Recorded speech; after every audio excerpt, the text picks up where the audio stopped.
Hello, welcome back to Matrix Breakers. Now, if you're just joining this video, I can tell you right now, you can finish this podcast on the podcast platform found in the link in my bio.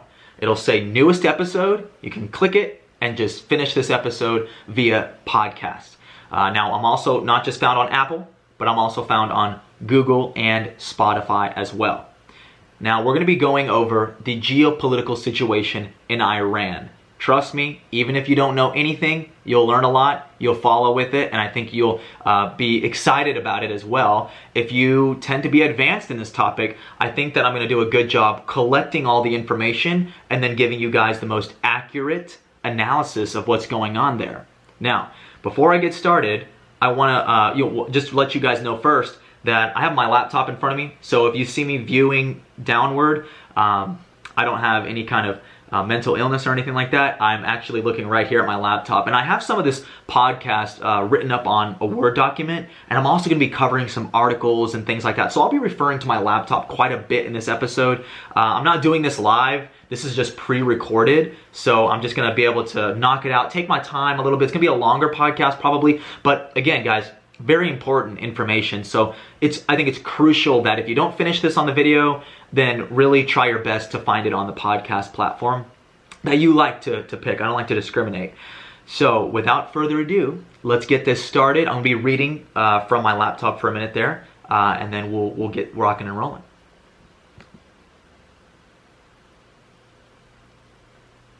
Iran is a very hot topic today. So I would like to clarify from my perspective what is really happening there. I'll be giving you a brief history of Iran, laying out the players involved today, and providing analysis on future movements that might occur in the region. By the end of this episode, you will break the matrix that would have utilized your lack of knowledge to exploit your emotions in regard to this part of United States foreign affairs. Knowing this type of information will empower you to be present with the consciousness of the worldwide awakening that is destroying the matrix. I hope you will be excited for the future of Iran and the world. We are witnessing history. If you enjoy the podcast, please leave a rating, review, and feel free to share this with your family and friends. And I mean rating and review by on podcast, you can actually hit the 5-star button. You can write a review if you want, or you can just hit the 5 stars. Helps me a lot, helps the podcast get more popular. Now, as most of you know, some of you have already become some of my loyal customers in Longevity, and that is phenomenal. For that, I thank you, because I really just fund myself. And today I'm going to plug a specific product that I take every day. And I think I'm going to be very particular about some of the products I decide to promote here. It's going to be things that I really do believe in. And not only believe in them, but actually take them myself, right? And I'm going to show for the viewers here that can see, it's going to be this coffee. I drink it every single day. There's all kinds of flavors. I personally get it in the ground version of it because I have a Keurig cup that's reusable. And so I'll do that as part of my morning routine. I wake up and I just get my cup of coffee. It's really the first thing that I do. And so you can get the bean version, or you can even get the K-cup version of the coffee as well. And what's really insane about this promotion that's going on right now is it's buy one, get one free. So yes, there's no gimmick. It's just buy one, get one free. So any of the coffee that you can find on the link that I will provide on the description of this video, and if you can't find it, you can look at it on my bio on Instagram and on Facebook. So if you're interested in being my customer and you're not my customer yet, you can sign up through that link and just pay for retail. You're going to save money anyways because you're getting a whole bag for free. But if you're already a customer or want to sign up as a preferred customer, that link will be provided. But for those of you who are already customers of Something Nutrition and Longevity, if you have not tried the coffee yet, it's phenomenal. We have our own plantation that we own. The company owns it in Nicaragua, and it's a family-owned business there, and it's absolutely wonderful. So all the profits that go that are being used for the coffee, by the way, they go towards the nonprofit organization called Be the Change Foundation that Longevity has. So as most of you know, like I said, I promote or I fund myself. So, you know, by just being my customer and buying something like a $15 bag of coffee, get a free one, I mean, that stuff helps me out, helps you out, because you're taking, and this is the last thing I'll say about this, but you're taking something that you currently purchase. Again, if you're not a coffee drinker, you know, maybe try it, and this is a healthy version of that, if you can imagine, but you're taking a purchase you're already making monthly or bi-monthly. You're taking that purchase and then you're using it towards people and things that you believe in. So not only are you going to help me out, right, because I make commissions off of this, but you're also helping yourself, because this coffee is extremely healthy. It's way better than what you can find in stores, and it's at a better price, and you get a free bag. So it's just a triple 360-degree win. I would literally be crazy if I didn't tell you about it. So all that stuff will be provided for in the description below. So feel free to check that out. But we are going to rock and roll. I'm going to be reading off of here. The first thing we're going to cover here, guys, is the history of Iran. So Iran was once Persia, by the way. So we're going to go over, I'm going to be referring to an article, but I'm just going to be reading from it here. So the so-called diplomacy currently being conducted by international surrogates to control the momentum of Iranian nuclear ambitions is conducted by the very same people who saturated the region with nuclear weapons technology. Iran, in one sovereign form or another, has been operating for 2,500 plus years. The Median Empire allied with the Babylonians to capture Nineveh in 612 BC. Cyrus the Great, a descendant of Achaemenus, conquered the Median Empire to establish the Achaemenid Empire. Now, I could be butchering that, by the way. The Achaemenid Empire in Persis for more than 2 centuries, stretched from the Indus Valley to Egypt. So again, this is just some of the very, very early history of Persia. Hidden in the halls of history, irony reveals Persia championed the emancipation of Jewish slaves from Babylonian captivity during the Greco-Persian Wars. Isn't that insane? After the fall of Babylon, Cyrus the Great guided Jewish slaves to Yehud province to rebuild the Second Temple of Jerusalem.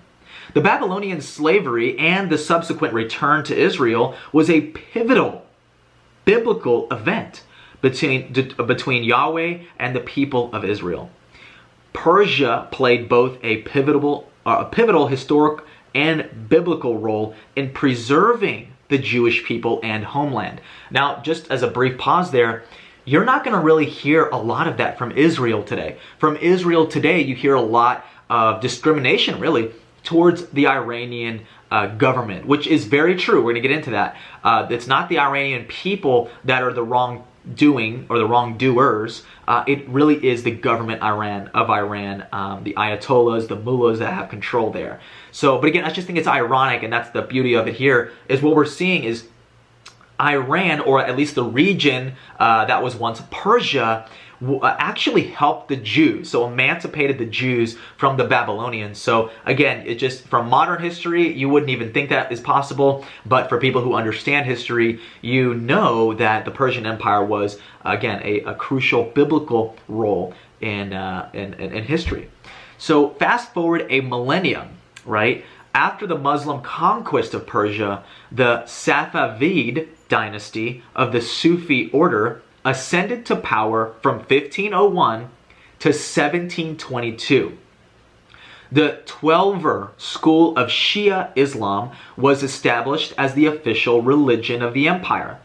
Shah Abbas I fought the Ottoman Empire over modern Iraq, courted European monarchs, and remained resistant to Spanish and Portuguese overtures to end the relationship with Britain.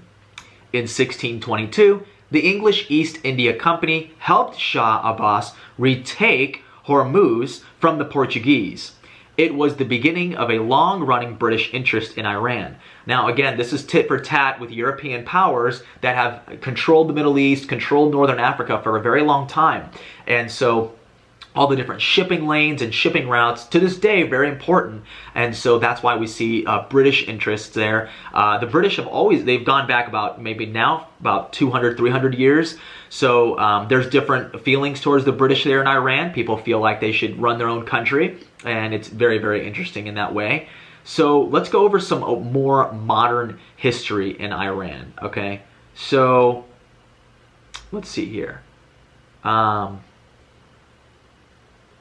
let's first and foremost, let me pull this up. It's just taking a little minute for the Wi-Fi to connect there. So in Iran, we do understand that, you know, there's a lot of different modern history that is very, very important that not a lot of people know.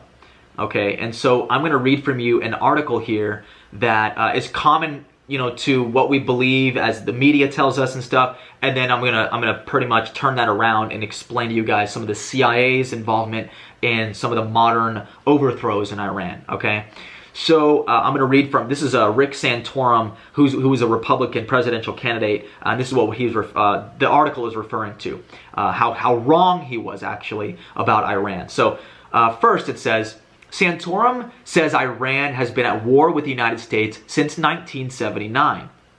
Ron Paul, who's a libertarian and was a Republican candidate for president back in 2008, Ron Paul points out that the bad blood between Americans and Iranians began in 1953 when a CIA coup installed the Shah.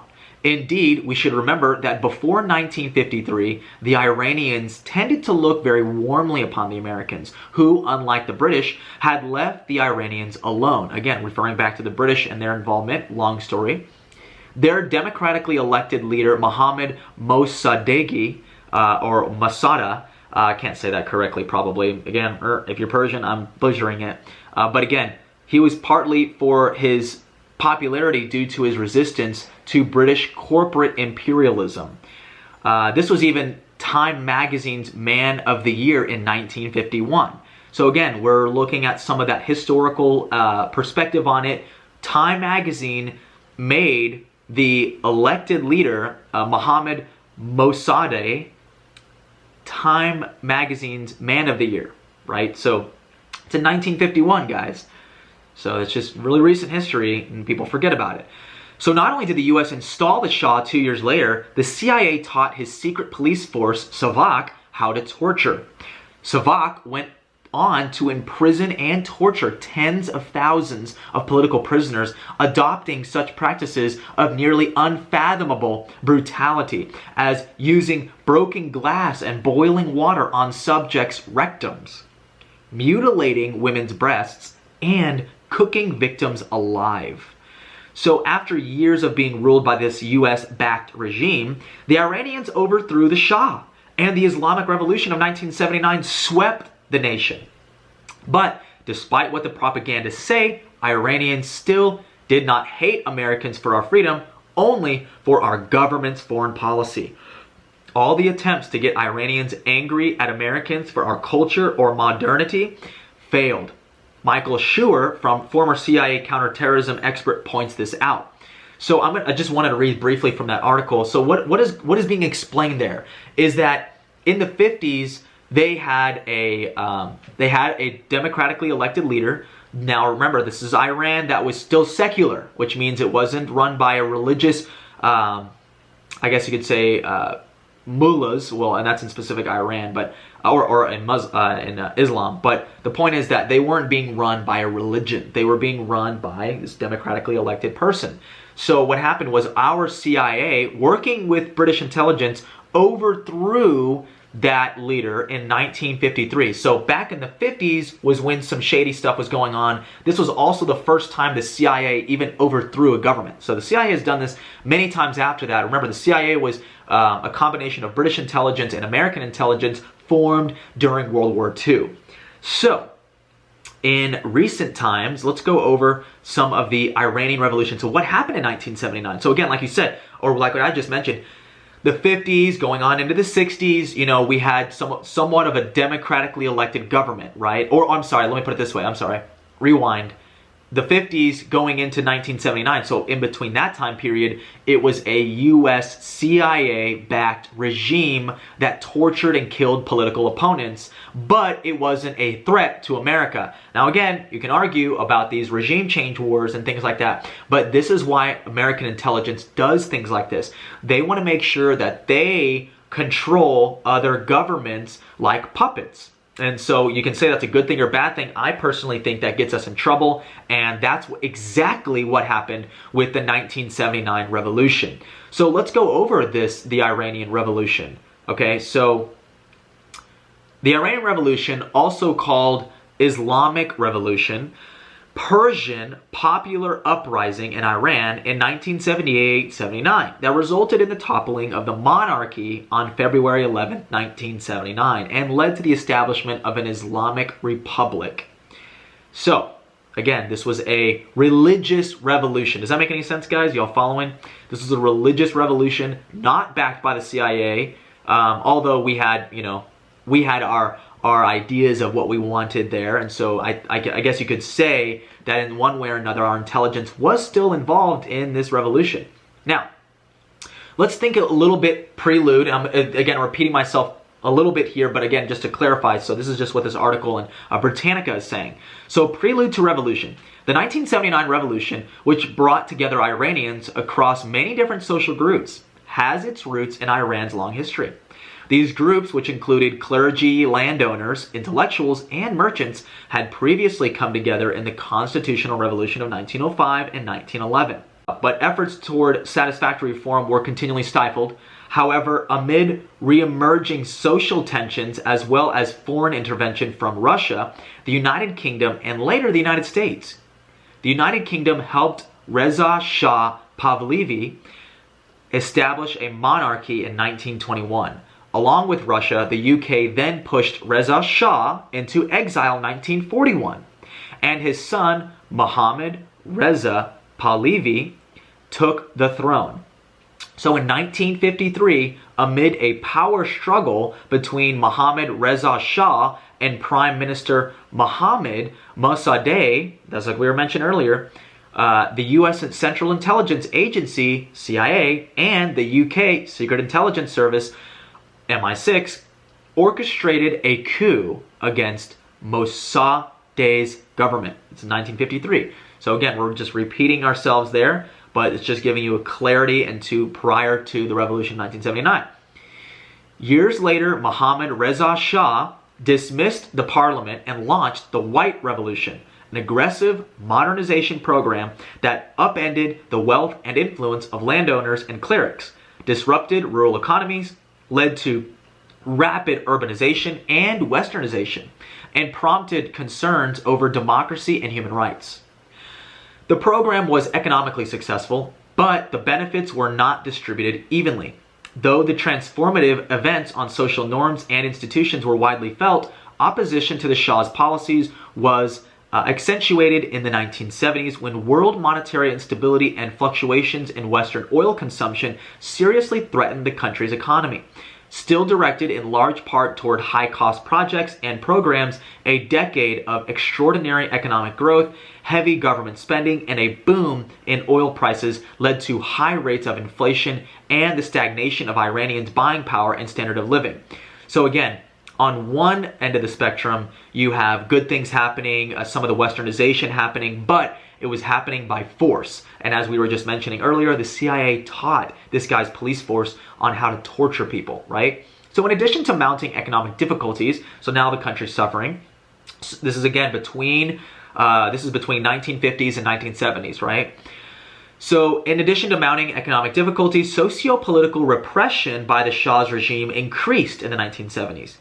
Outlets for political participation were minimal, and opposition parties such as the National Front, a loose coalition of nationalist, clerics, and non-communist left-wing parties, again, non-communist left-wing parties, and the pro-Soviet party was marginalized or outlawed. So again, there's no other political parties now. You see what I'm saying? So it's a democracy. We're gonna vote, but it's kind of like a bunch of front groups, and they're not getting what they want. They're not even getting a platform. So social and political protest was often met with censorship, surveillance, or harassment, and illegal detention and torture were common. This is where we're going in America, by the way. This is exactly what communists do everywhere they take control.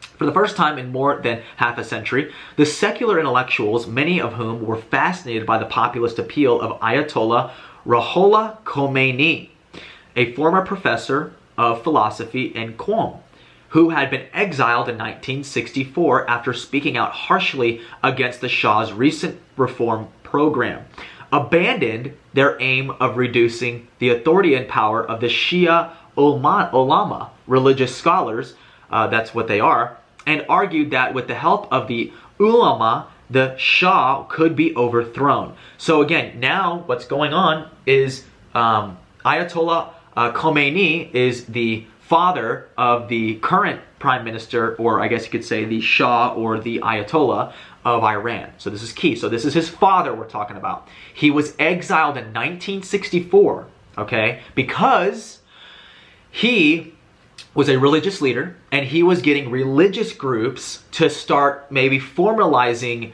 almost like a political party. So that's why he was exiled, all right? So, continuing. In this environment, now you can see, guys, what's going on now. The Shah, this sort of torture and not allowing people to politically get involved. This is an environment we're in now, right? This is going into the 70s now. So in this environment, members of the National Front, which is this other party, a party against the Shah, and the Tudeh party, which is the Soviet-backed party, and their various splinter groups, so these are different groups, all against the Shah of 1953, going into the 70s now. This is before, this is leading up to the 1979 revolution, so now they joined the ulama in broad opposition to the Shah's regime. So now you have all the political powers that weren't allowed, that were censored, tortured, all of it. Now they're joining forces, so it's the Communist Party, if you can imagine this, the Communists and the Islamic religious groups, which is now a political party, because that's what Islam is, they are now joining together. So Khomeini, who was banned in 1964, who was the father of the current Ayatollah of Iran, continued to preach in exile about the evils of the Pahlavi regime, accusing the Shah of irreligion and subservience to foreign powers.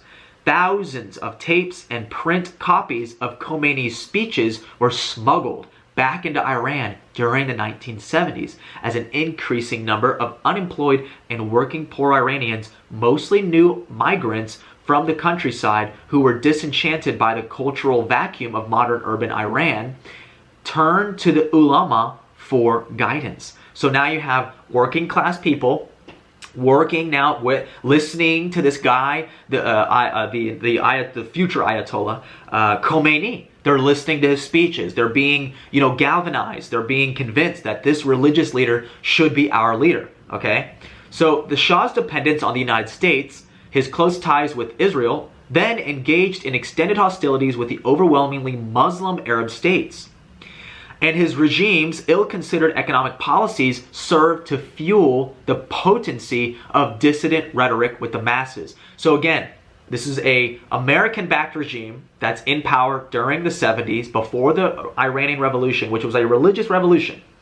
They're backed by the U.S. They're hostile towards other nations. Yes, it was a secular democracy, but as you can see, it was more of a totalitarian state. So it's not really capitalism, it's really a government-controlled state, but you have the communists who are trying to overthrow this, so they're working together. Again, this is Soviet-backed forces, communists working with the religious groups of Iran, headed by this religious leader, right, named Khomeini, okay? So now you have this really big, again, I'm just showing you guys what's going on, what led to 1979, why did that happen, right? I hope you guys are kind of understanding it so far. Again, this is just very, very simple, not trying to complicate it in any way, but again, I hope you guys can follow along here. So we have a bunch of things going on. The Shah is creating hostilities with other Arab nations. Again, these are mostly Muslim nations. All right. So now outwardly, we're continuing to read. With a swiftly expanding economy and a rapidly modernizing infrastructure, everything was going well in Iran. But in little more than a generation, Iran had changed from a traditional, conservative, and rural society to one that was industrial, modern, and urban.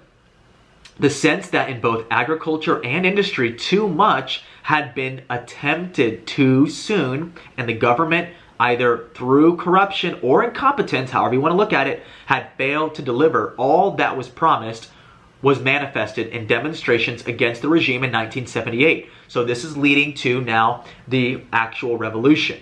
So here we are, continuing to read. In January of 1978, incensed by what they considered to be slanderous remarks made against Khomeini, a Tehran newspaper, thousands of young, I'm going to get this right here, it's madrasa, which is a religious school, students, so thousands of young students, took to the streets. They were followed by thousands more Iranian youth, mostly unemployed, recent immigrants from the countryside, who began protesting the regime's excesses. The Shah, weakened by cancer and stunned by the sudden outpouring of hostility against him, vacillated between concession and repression, assuming the protests to be part of an international conspiracy against him, right? And that, that's pretty easy to predict, right? There's some kind of conspiracy against him. Now again, this is the Shah. This is 1979 revolution. Many people were killed by government forces in anti-regime protests, serving only to fuel the violence in Shia country, where martyrdom played a fundamental role in religious expression. So notice, you have the Islamic Muslims now are becoming political. Martyrdom, what is martyrdom? Martyrdom is killing yourself for a cause, right? It's sacrifice, right? And so what do we see? We see a lot of Allahu Akbar. We see a lot of this sort of like, I'm gonna, bomb strapped to my vest type of explosion, right? And so this is what's going on in Iran to overthrow the government of Iran. Now, again, like I said, you can say incompetence or corruption. You can say either one, but the Shah was clearly not in favor with the Iranian people. So you basically are replacing one evil with another form of evil. And they didn't know it at the time. They did not know it at the time, but this religious Ayatollah is going to be almost even worse than the Shah. So this is what's so interesting about this historical perspective of Iran. So now, fatalities were followed by demonstrations to commemorate the customary 40-day milestone of mourning in Shia tradition. And further casualties occurred at those protests, more mortality and protest propelling one another forward. So as we see, we got a 40-day protest going on. We've got a lot of things going on. Thus, in spite of all government efforts, a cycle of violence began in which each death fueled further protest. And all protest from the secular left and religious right was subsumed under the cloak of Shia Islam, and crowned by the revolutionary rallying cry, Allahu Akbar. Here we are, Allahu Akbar. Quote unquote, God is great. This is everything that we hear today before they blow up places in Sweden, and this is all we hear. So this, which could be heard at protests and which issued from the rooftops in the evening. So again, this is a religious revolution that's happening. The violence and disorder continued to escalate. On September 8th, that's my birthday, the regime imposed martial law. Again, martial law, very important aspect of that. It's where a government takes full control of all commerce, all infrastructure, all mobility, everything. And troops, so continuing, and troops opened fire against demonstrators in Tehran, which is the capital of Iran, killing dozens or hundreds. Weeks later, government workers began to strike. On October 31st, oil workers also went on strike, which again, guys, oil, largest industry in Iran, bringing the oil industry to a halt. Demonstrations continued to grow. On December 10th, again, this is 1978, hundreds of thousands of protesters took to the streets in Tehran alone. So again, guys, that's hundreds of thousands. That's unbelievable. So again, this is just a religious revolution happening. It's in December of 1978. During his exile, Khomeini coordinated this upsurgence of opposition, first from Iraq, and after 1978 from France. So what's happening is the future Ayatollah Khomeini, the religious leader, the guy who's conducting this revolution, he was first in Iraq, in exile, away from Iran, right? The Shah took him out. Then he went and he's now in France. And I guess you could say he's, I don't know what, he's on TV, he's somehow, some way communicating with the people in Iran who are doing all of this. January of 1979, in what was officially described as a quote-unquote vacation, the Shah and his family fled Iran. So they left. So the current leaders leave January of 1979. The Regency Council established to run the country during the Shah's absence proved unable to function. So now the stay-behind government that was left there was basically unable to function. And the prime minister, hastily appointed by the Shah before his departure, was incapable of effecting compromise with either his former National Front colleagues or Khomeini. So again, there's two groups, a religious group and a communist group. They're both trying to create a revolution. They're both, they are creating a revolution there in Iran. And so neither one of those could compromise with the current government. They said, no, we're not going to compromise. So crowds in excess of 1 million demonstrated in Tehran, proving the wide appeal of Khomeini, who arrived in Iran amid wild rejoicing on February 1st. So again, he was in exile. Now the leader, the father of the current leader of Iran, the leader of the revolution, Ayatollah, future Ayatollah Khomeini, rejoicing or comes in to Iran February 1st. 10 days later, on February 11th, Iran's armed forces declared their neutrality, effectively ousting the Shah's regime. Wow. So, Bakatier, which was the prime minister, he went into hiding, eventually to find exile in France. So think about all this stuff going on, and you've got the whole thing, everything breaking apart. The Ayatollah, well, now the Ayatollah, he was out of the country, he was in France, and then now he's back, and he was rejoiced, and everybody loved him, and everybody was just excited to be a part of this new government. In the aftermath, now, on April 1st, following overwhelming support in a national referendum, Khomeini declared Iran an Islamic Republic. So here we go. This is the important part to it. And I know we're already like freaking almost 30 minutes in pretty much. So check this out, all right? This is April 1st. Now we have an Islamic Republic. Elements within the clergy promptly moved to exclude their former left-wing nationalist and intellectual allies from any positions of power in the new regime, and a return to conservative social values was enforced. Okay, let me actually translate that for you. The religious Iranian faction of this revolution, combined with the communists, when they took power, the ultimate supreme leader was the religious leader, okay? And he was referred to as the Ayatollah. Ayatollah Khomeini and his party, or his religious party, if you could say, his control of the government, his faction of the revolution, actually not only took out the communists who helped them get to power, they took them from positions of power. They said, nope, you can't run anything. You guys are worthless. Not only did they do that, they killed these people. So the very same people who were in the revolution, a part of that revolution, they are now being killed by the other group. So it's two groups, maybe multiple groups, but again, two main groups, a religious one and a communist one, joined together, overthrew Iran. Now the religious party, the religious faction of it, has control, and they begin killing people. This article isn't telling the full, complete truth. They began killing people, killing anybody that was a part of the Shah and the previous government, and the communists. So all of the communists today, think about this, all the communists today in different parts of Europe and even in America, they believe that Islam is their friend. And what we see here clearly is that religious leaders in Islam know how to co-opt these communists into taking political control. Once the Islamic control happens, we've seen this in Egypt, we're seeing this now in other places in Europe. This is super freaky, in the UK and others. The Islamists, or the Muslims, not all Muslims are bad, but again, these are the powerful ones. They are baiting the communists into a revolution. Because communism, you can't have communism by vote. I mean, Venezuela did, but the point is that nobody wants communism. Like, when you really think about it, nobody wants communism. It's terrible. So think about this. As soon as they took control in Iran, the Ayatollah ordered them to be killed, silenced, tortured, imprisoned, or ran out of the country. Think about that.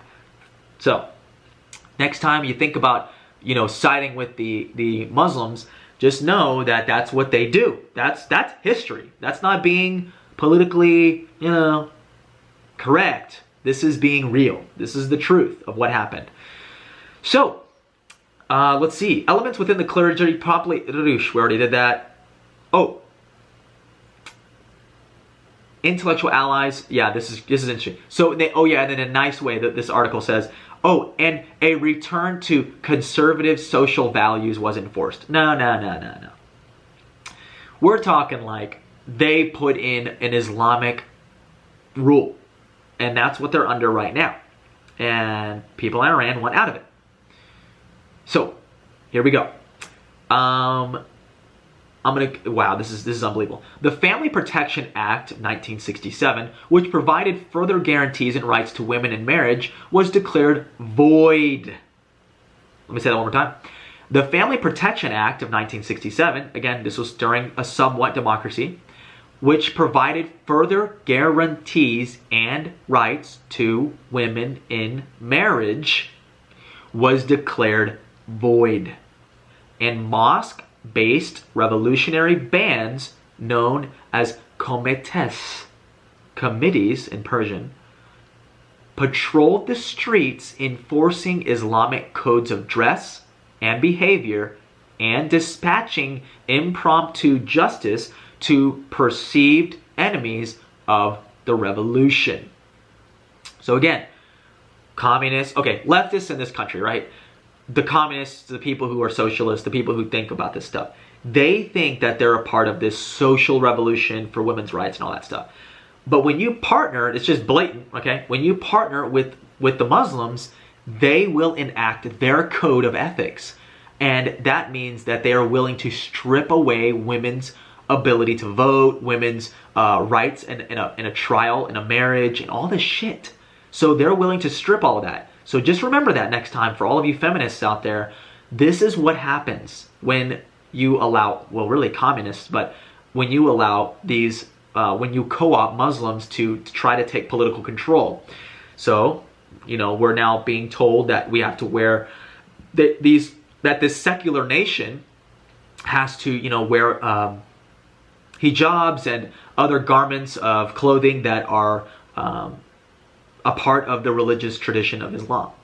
So, throughout most of 1979, the Revolutionary Guards, that's the military of Iran there, then an informal religious militia formed by Khomeini, Ayatollah, to forestall another CIA-backed coup, as in the days of Mossadegh. So again, now Khomeini is very aware of our, being the United States, CIA involvement in their politics. So he created the Revolutionary Guard to defend Iran from American political intervention. See that? See how what goes around comes around?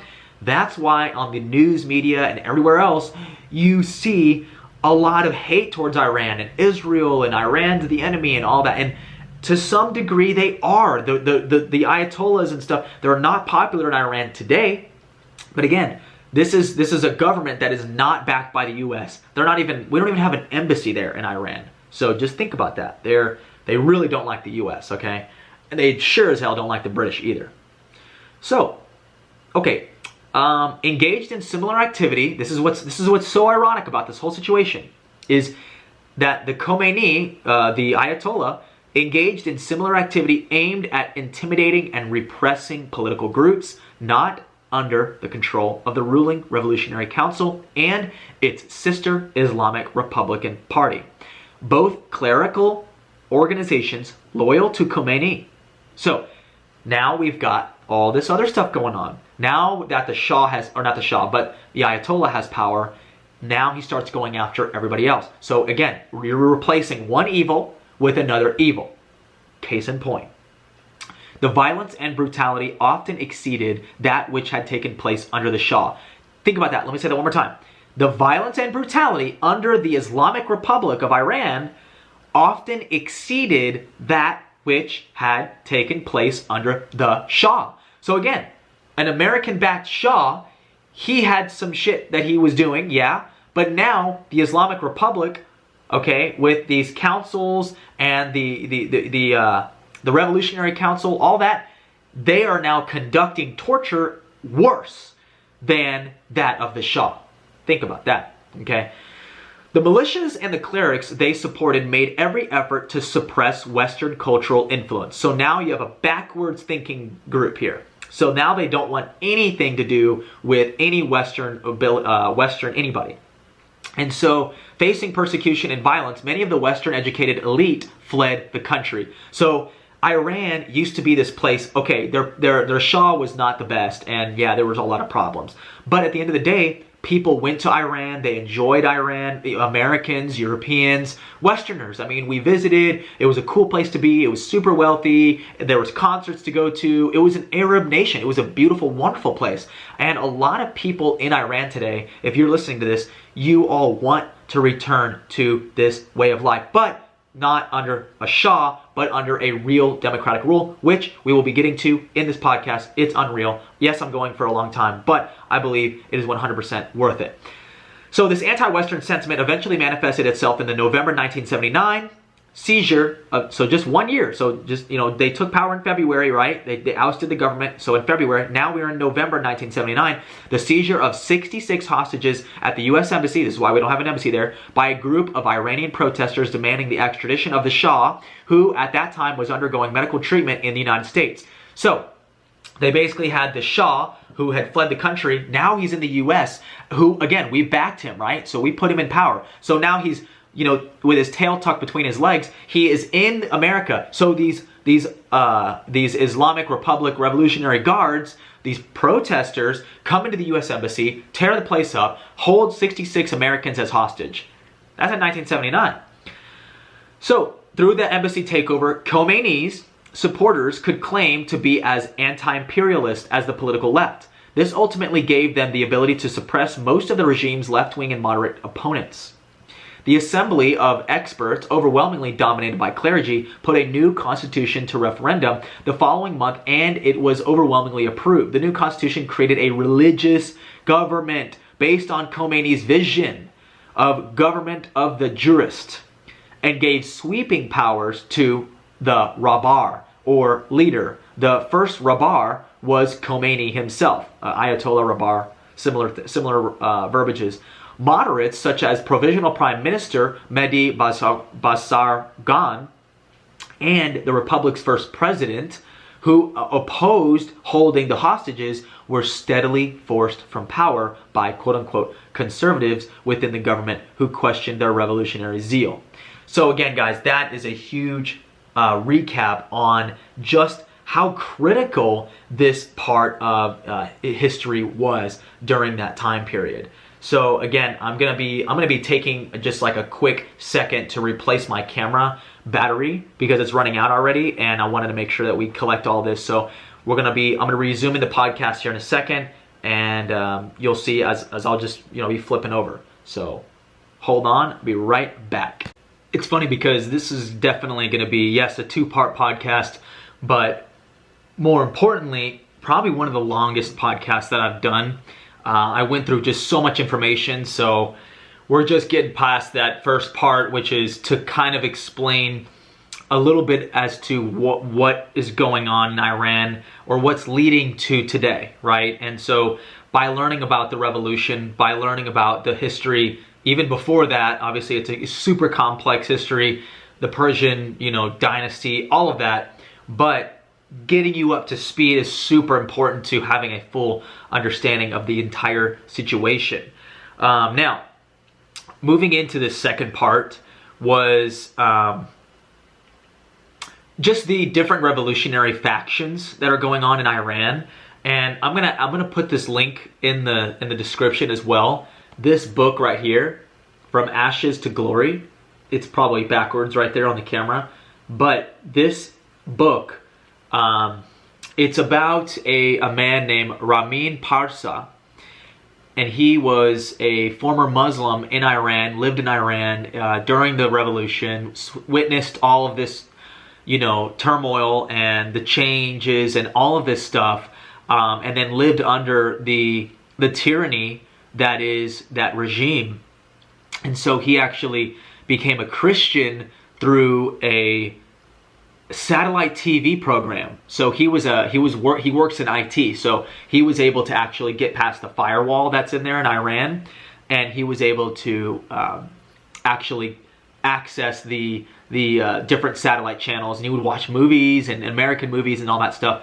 And then one of the things he came across was a TV or a church service going on TV. So anyway, just really interesting, fascinating story. The book, he's got his whole life, his story is amazing, and he explains Islam, and he explains what it really is and what it seems to be versus what it really is, and all this stuff, how it works, everything, and what happened in Iran from his perspective, his family. He left everything and he went to Turkey, and now he's in the United States, and I believe he is a United States citizen now.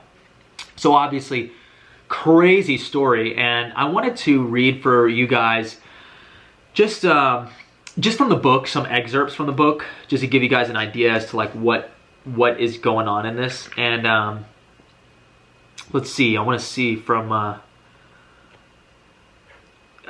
so let me just start from here. The citizens of Iran thought that Islam's reign would bring out peace and justice, but they were deceived. And by the way, his writing translated to English just a little bit off, so if I'm just reading exactly what he wrote, I might even correct it, but that's what I've noticed throughout the book. Just the editing was a little bit off. He clearly wrote it in Arabic and then translated it. But anyway, the selfishness of mullahs and their false promises of free gas, water, and oil money brought nothing but bloodshed, pain, and destruction. Those who think and believe differently from Muslims count as infidels and enemies of Islam and the revolution. Iran has had the highest number of executions, stoning, imprisonment, and torture of any nation. After the disputed election, well, think about that statistic. I mean, more execution, stoning, imprisonment, and torture of any other nation. I mean, that's insane to think about. After the disputed election of Mohammed Ahmadinejad, I'm going to say that right, Ahmadinejad, give or take. That was in 2009. Many people who protested their stolen votes were killed. The death of a student named, I'm not going to butcher this one, Nida Aga Sultan, garnered global attention after she was fatally shot in the heart as she walked back to her car from the protests. I actually kind of remember that, weirdly enough, but that was like global news. Bystanders captured her death on video and streamed it live over the internet. During that time, Basij, a paramilitary Islamic group, fought people on the streets, and many young people were later raped in jail. Today, 70%, think about this statistic, 70% of Iranians are under the age of 30, most of whom are educated, open-minded, and with God-given talents and God-given gifts and talents. But they are in a colossal jail, and that jail is Iran. So, as you can see, just starting with this little bit of book, this is at the end of the book. I mean, he's just reviewing some of the stuff he's already been talking about, which is more or less bringing us to the current day in Iran. And this book was written in 2018, okay? Many of those who were responsible for or had a part in the Islamic Revolution have been remorseful. It didn't take long before they began to pay for what they had done with their blood and that of their children. The same people who said, "The devil left and the angel came," then said, "Death to us," who said, "Death to the Shah." Remember, as I just went over in part 1 of this podcast, part 1 for me, but just the beginning for you, the Shah was inputted or in place by the United States government, the CIA. So again, these are people saying that when they helped the communists and the Islamic Republic take control, they now regret that, right?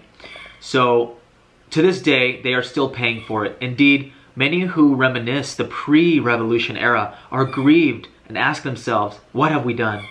Many Iranians are ashamed of what their country has become, a sponsor and hotbed of terrorism. We can go over that later. Even as I write this book, many in Iran are in prison for their Christian faith or for holding opinions different from the Islamic rulers. Many Christians in underground churches have been arrested in the past decades and their leaders killed by the Islamic regime.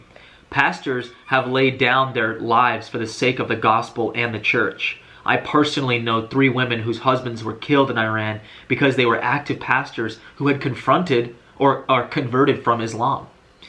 So again, I'm just reading from it. I'm going to skip over, though, to what he says. Again, this is him. He's a Christian, so this is from his perspective, his transition. And this is the title. This little part of the chapter is called God's Plan for Iran. I'm going to go over some of this stuff, and then I'm going to go over actual groups that are making a difference in Iran. That way you're up to speed. The Lord showed me at the beginning of 2017 that the Iranian regime will soon fall. This is very interesting. There have already been many protests and uprisings. It's 2018. Think about that, right? Think about what happened at the beginning of 2020. We're about to get to that.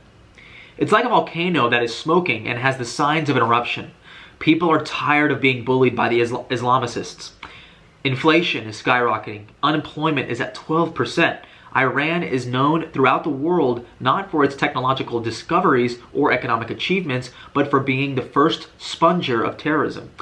Just recently, many people in various cities protest against the Islamic regime despite the danger of getting shot or getting arrested and tortured. There are many young people in Iran who are tired of the status quo. People are fed up with 40 years of oppression and have nothing to lose anymore. In 2009, uprising, a young woman named Nida was walking on the street and was shot by the Islamic regime and died on the spot. So again, that was, going back to the video that was viral. As I'm writing, people are protesting on the street now. The Islamic regime is on the verge of collapse. For years, the Islamic regime played games with people. They held elections just as a show to prove the Western world that they still have legitimacy. So again, they were having these fake elections. They would, the votes would be counted, and then it would just, the Ayatollah would win, the Islamic Republic would win every single time, as if they were very popular. They would put a hardliner in power. After they squeezed the people, then they would bring a reformer, quote unquote. So people had to choose between bad and worse. So this is the way regime brought people to the polls and had cameras ready to show the world that people were still voting. They even would bring people from villages into the capital on the anniversary of the revolution to deceive the world an image that was simply not true. So again, just to have the cameras out, photos taken of a massive group, people out there supporting, the Ayatollah, Khomeini, and all these people. So those days are over. On December 28, 2017, people came on the streets without a leader, spontaneously in the city of Mashhad.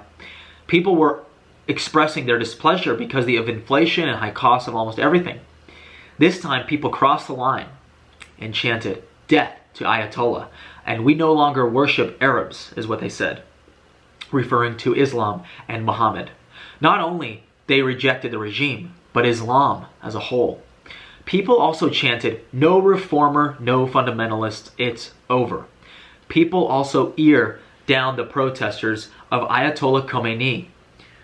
So, Ayatollah Khomeini is now the son of the original Ayatollah Khomeini that was part of the revolution in 1979.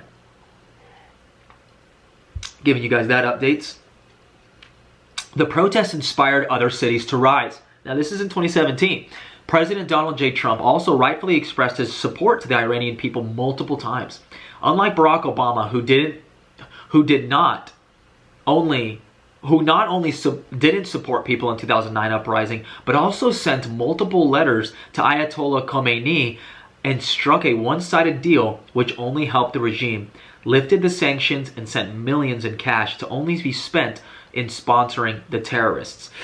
But that deal didn't benefit the people at all. Thus, it is the beginning of an end. So he's just kind of referencing some of this stuff politically.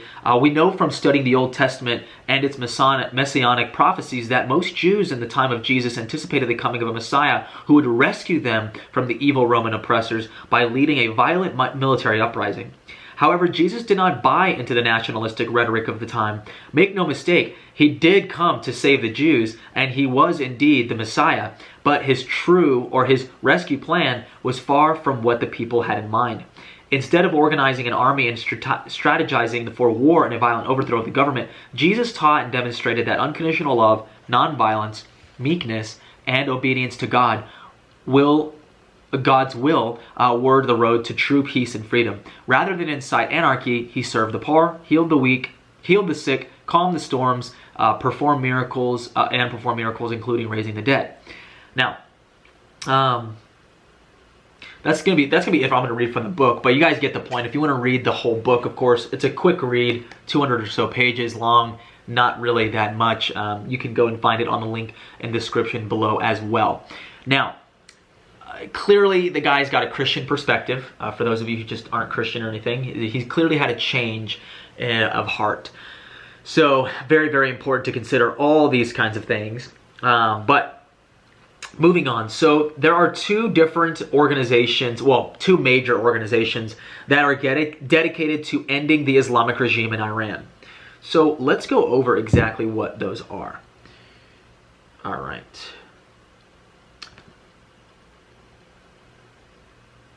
So one of those is called the Iran Liberation Congress. To be simple with you guys, I'm going to just go to their website and I'm going to read to you what their about is, or their founding principles, okay? So there's 10 of them. Let me just go through them with you.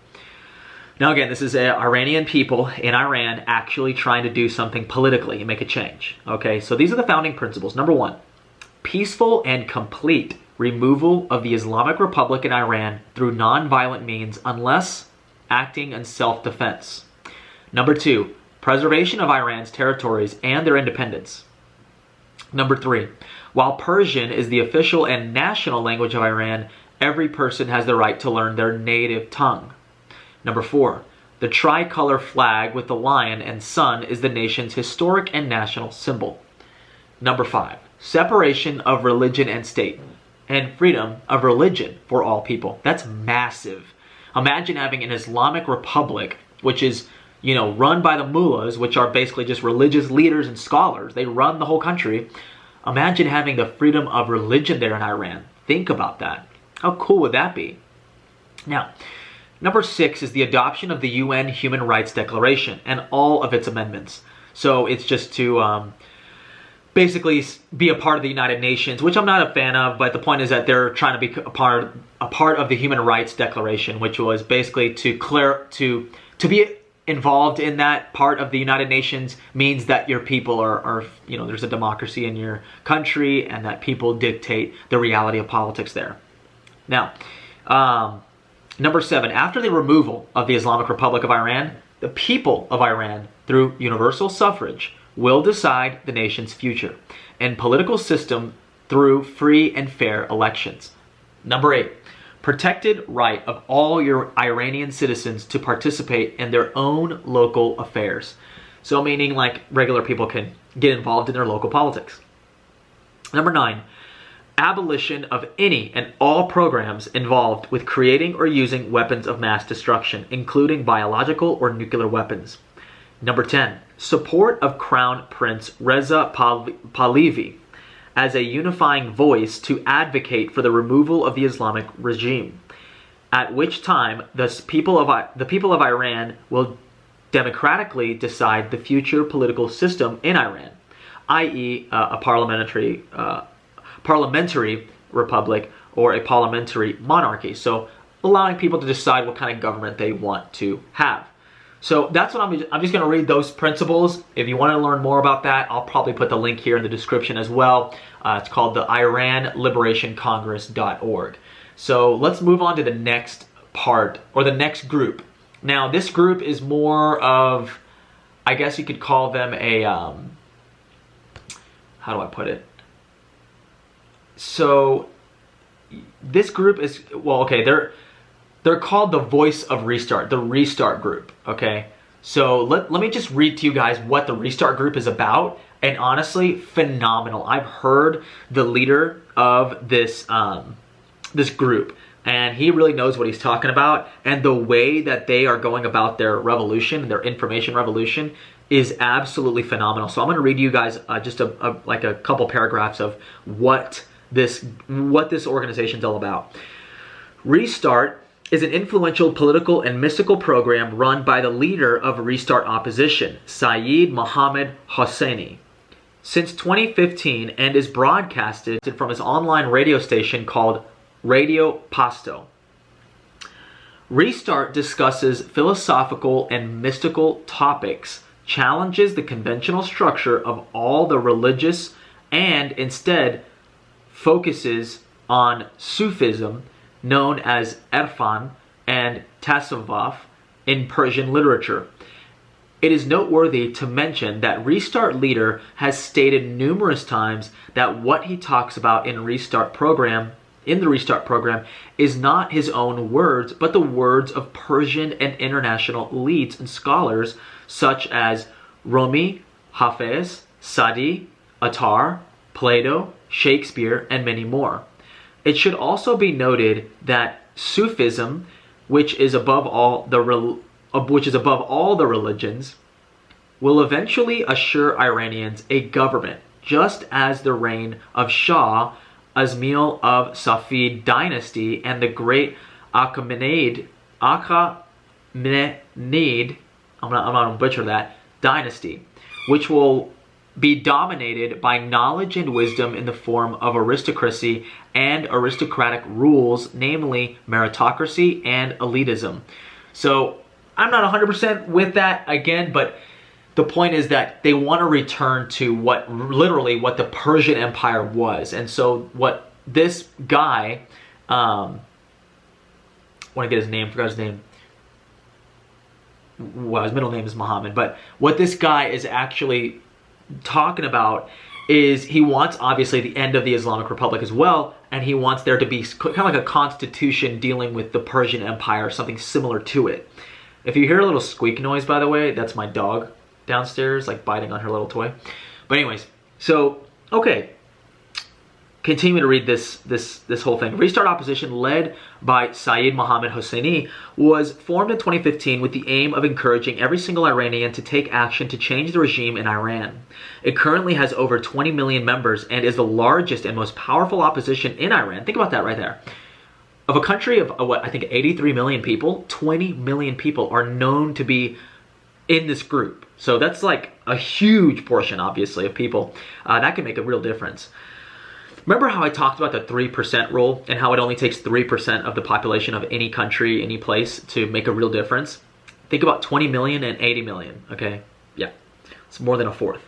So, in order to follow their leader, Restart opposition members need to download, think about this, they have to download audio or video files provided by Saeed Mohammed Hosseini on his Telegram channel, which is another social media app, kind of like a chat, like a GroupMe.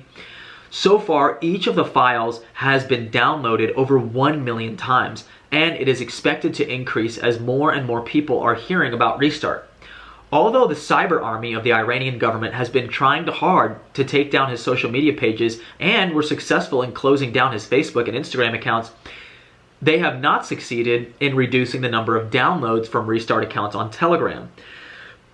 Due to the above programs, Saeed Mohammed Hosseini has become a powerful opposition figure in Iranian politics. After only a year of broadcasting Restart, about 20 million young and intelligent Iranians had already begun to listen to his radio programs, and it spread quickly with the help of social media platforms such as Telegram, Instagram, and Facebook. Restart is known to be the largest movement in Iranian modern history, led by historical and political awareness of its leader and members. The young people who listened to Restart and Shab Bekar, Iran, also undertook collective political acts which were called challenges by the Restart opposition leader. Check this out, guys. This is really freaking interesting. It's like a freaking movie we're about to be listening to. I'm about to tell you, these are these little challenges that this little political group came up with to galvanize the people. So again, very different than just protesting and being out in the open. This is more you have to be more what's the word I'm looking for? Subverted. And you have to be underground, if you will, for lack of a better term, with this political opposition, because you can't be open about this, or they're going to frickin' put you in prison, torture you like they've already done many people. So check this out, guys. They have these challenges. Look at this. The challenges include, number one, the profile picture challenge, in which opposition members wrote, quote, "I am a Restart member too," in Farsi on their palms, and posted the picture of that as their social media profile pictures. So that's pretty interesting, right?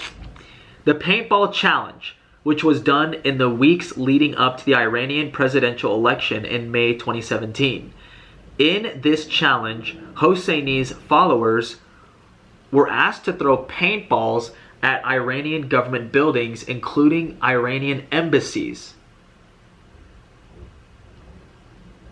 So funny enough, this website is like scrolling. It's taking a while to scroll. But anyways, they always wanted to think about these challenges. So the profile picture one, right? Just change your profile picture on social media and basically say, I'm a part of this group. I'm a part of this movement, right? So this is the other thing. So the paintball challenge was they threw little paintballs at buildings that were considered in the Iranian or Islamic Republic control, right? So many people took up this challenge and did so in Iran, Australia, Germany, and England. So this is more than Iran. The noise bomb challenge, in which the members were asked by Mr. Hosseini to make noises with noise bombs and fireworks on the evening of 6th of June 2017 at 9 p.m. as a symbolic act to wake Iranians up and let them know of restart opposition. In the challenge of wisdom, Restart fans asked Iranian celebrities to express their opinion about Restart, even though it would have opposed the movement. In this challenge, not only Restart opposition members did not receive any response to their question, but also they got blocked by the celebrities not to be able to post any more comments. Again, this is from Farsi translated to English. That's why it sounds a little bit off. So, in the swearing challenge, Restart followers flooded to Iranian politicians and politically involved celebrity social media pages and sweared at them and asked about their silence against Restart opposition.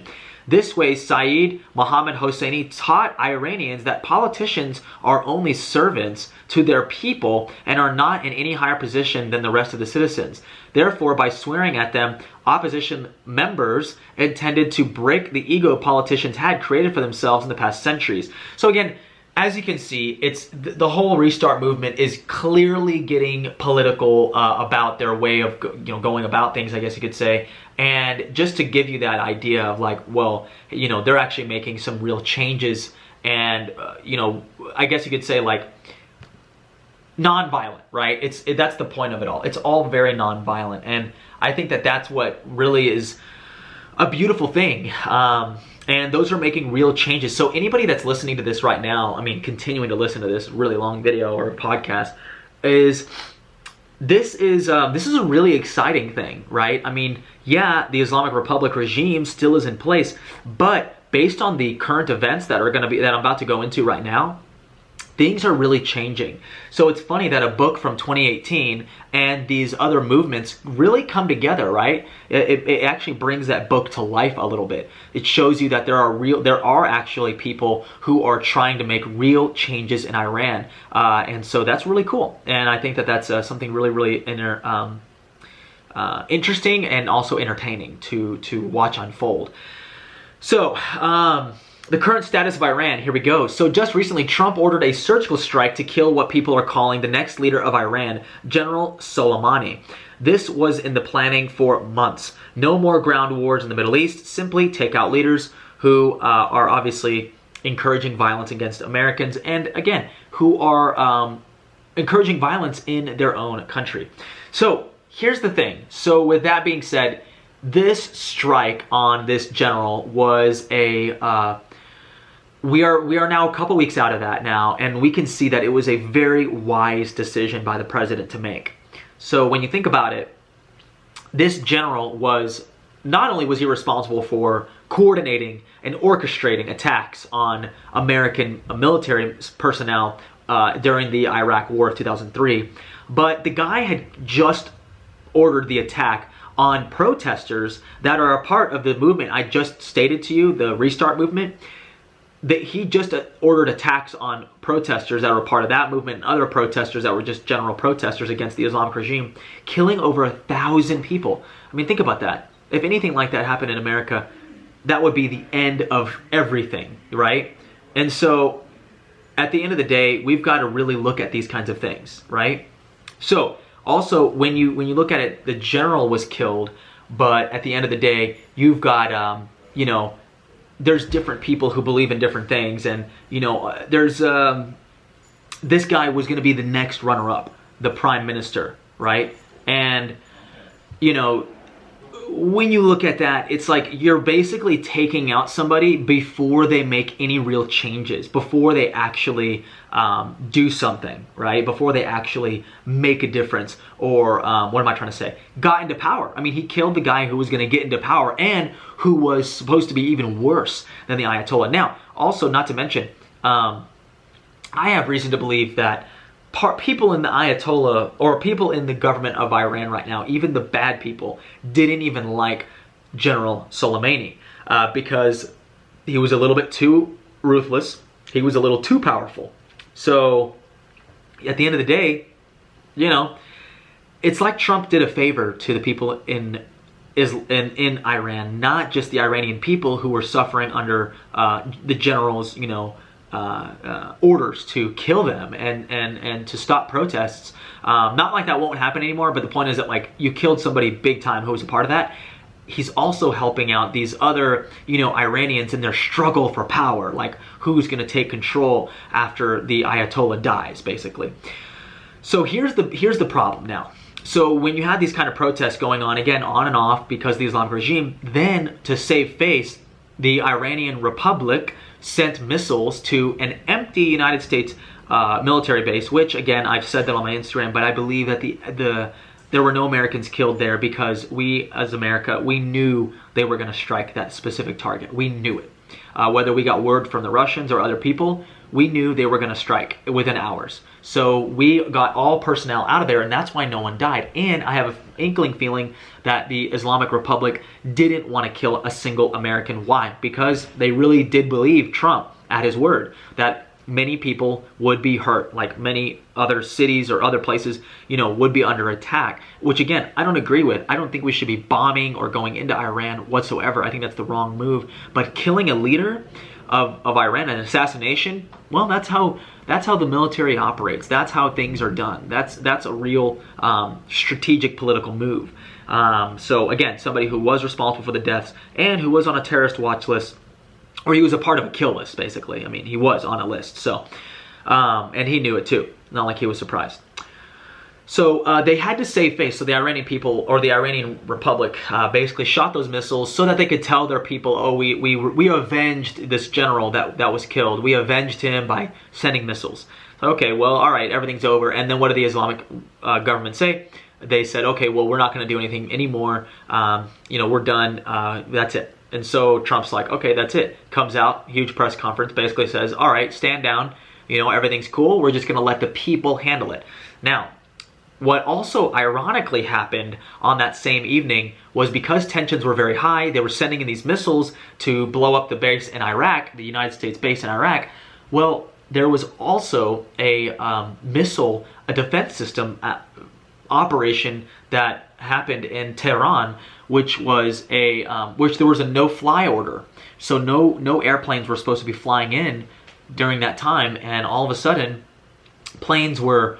this Ukrainian plane, a Boeing, guys, imagine just, you know, regular Western, well, it's an Eastern European country, but, you know, just a regular plane actually having citizens who were Iranians and also 62 Canadians. And there were apparently 7 countries had people. 7 different countries had people on this flight flying into Tehran, which is the capital of Iran, and it was shot down.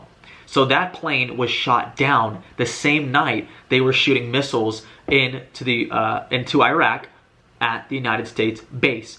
The Ukrainian airline was shot down because it was a defensive maneuver where there was a defense missile system fired off because they believed, the Iranians believed, that plane flying was an American bomber. So they went and shot it down. But in reality, it was just citizens. All 270 people died. Every single one of them. Think about that. 62 Canadians. So these people all died. And what happened then was, you know, basically, well, the US media said that Iran didn't do it. That just goes to show the Matrix. I mean, they're covering for Iran. It's just amazing to me that we're watching and witnessing what we've seen in the United States media over the last 40 years. But think about it like this.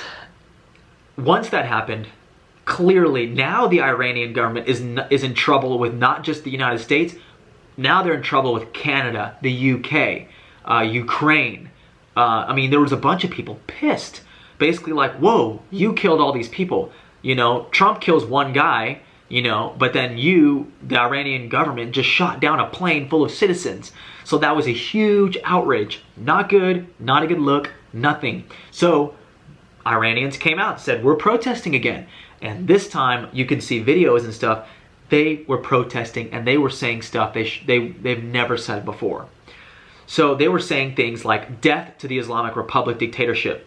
And the people do not disrespect the flag of USA and Israel. They say all over Iran, this is a quote from in Farsi, we are not the enemy of the USA and Israel. Our enemy is the people of the Islamic Republic of Iran. Think about that. So the Iranian civilians, the people who are just regular people who are under the oppression of this regime, they do not want to fight America. And I would also equally say that any Republican that's saying that we should invade Iran or we should fight Iran, I think that that's a stupid idea, because I also equally think that the civilians there in Iran do not want American troops on their soil.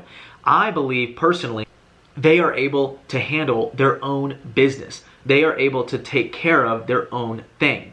And so, you know, it's just absolutely phenomenal to see anything close to this this level of activity, I guess you could say, political activity going on there. And then it's so funny because the Congress, which is controlled by the House is controlled by the Democrats, they wanted to vote for a resolution in Iran, basically as a Congress, as American Congress, supporting the Iranian protesters.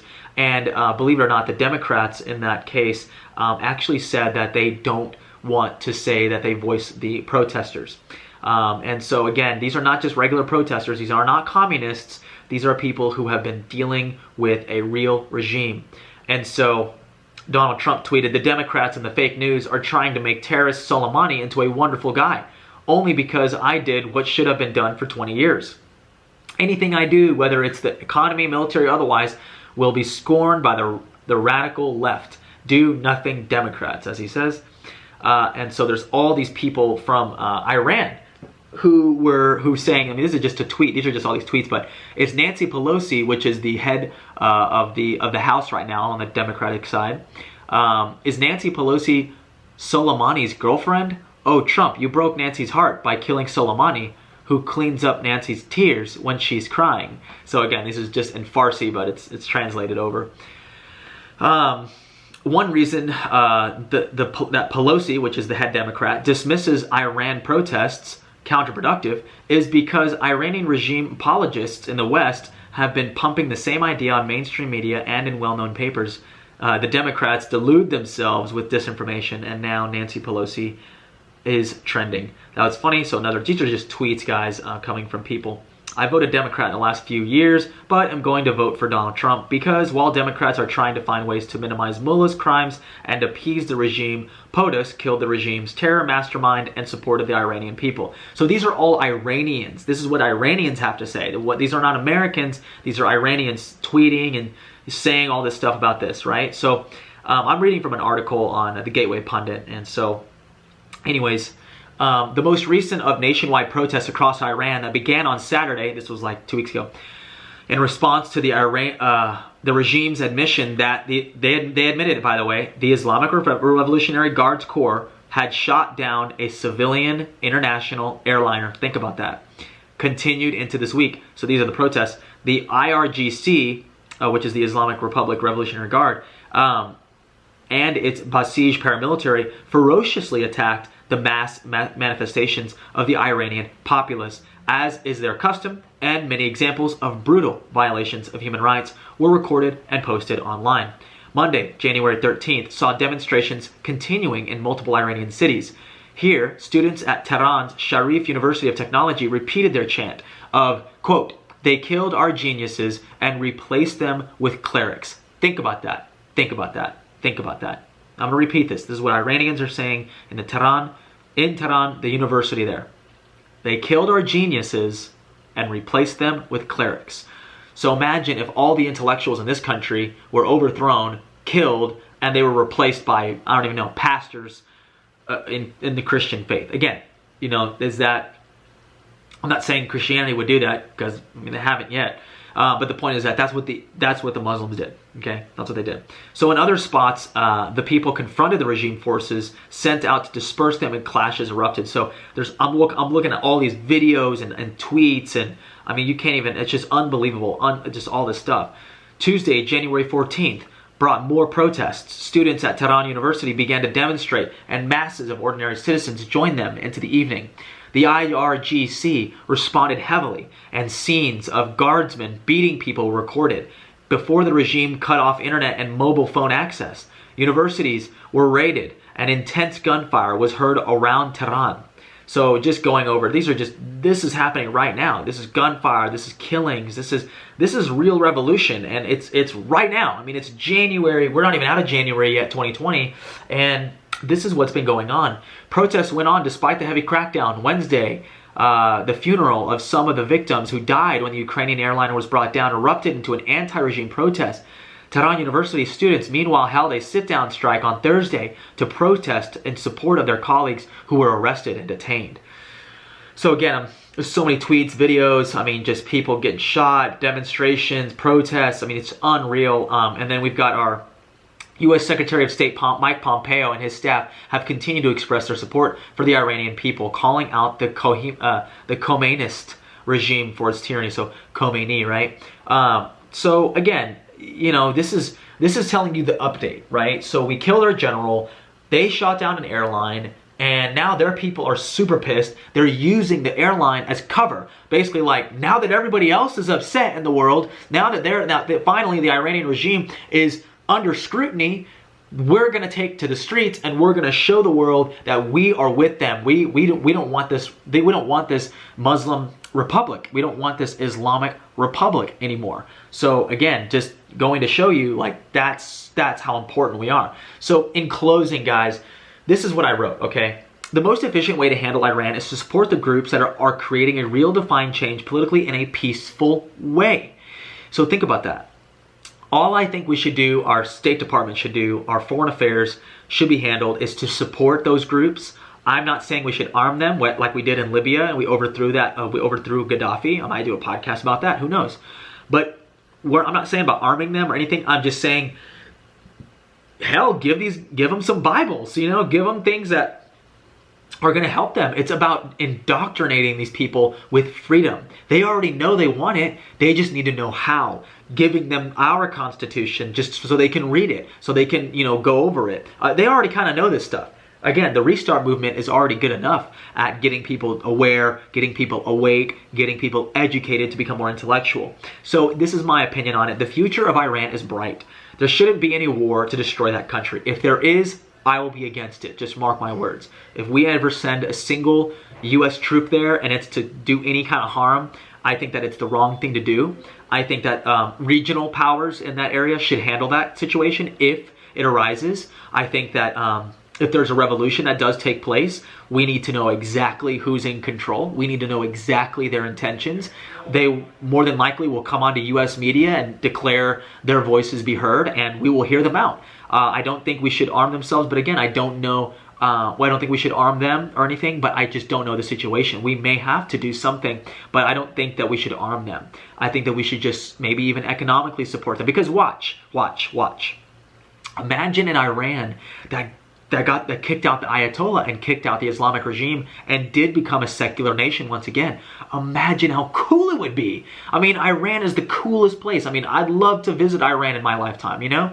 The Persian Empire, all the historical stuff there. I mean, I'd love to visit Israel. Imagine what it would be like for Israel. Hell, I mean, Israel would be better off, you know, but for some reason, Israel has this ferocious attitude towards Iran and they just want to kill them. And it's just, it's sick, you know?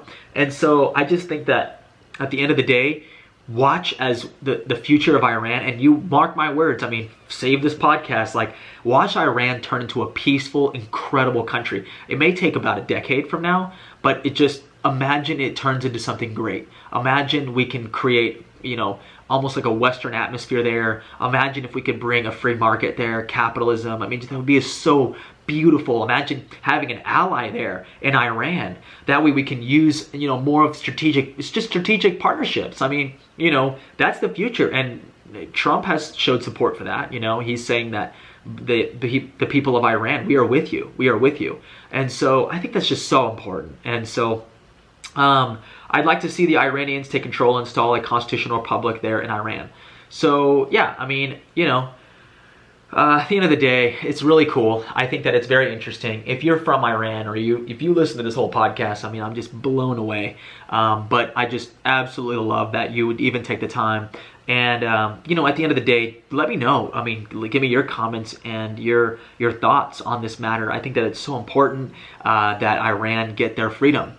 And I think that, like I said in the beginning of this podcast, it is the demonstration of freedom and awakening that is happening all over the world. I think it's absolutely phenomenal what's going on. And so just to see us moving into a worldwide future, an awakening, breaking the matrix. One matrix is definitely the Islamic regime right now.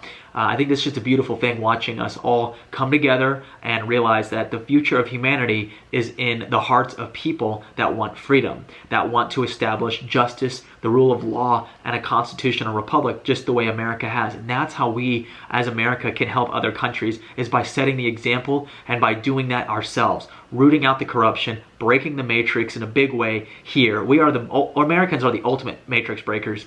They're unbelievable. And so to have something like that here and to export ideas, not just goods, but ideas, books, culture. That's what we're about. We're exporting Hollywood and music, which is great. That's awakened a lot of people. But at the end of the day, we need to start exporting political ideology that is empowering others and that empowers us, at least Americans that are awake to some of our own rights getting taken away here. But at the end of the day, our rights that are still indeed in place.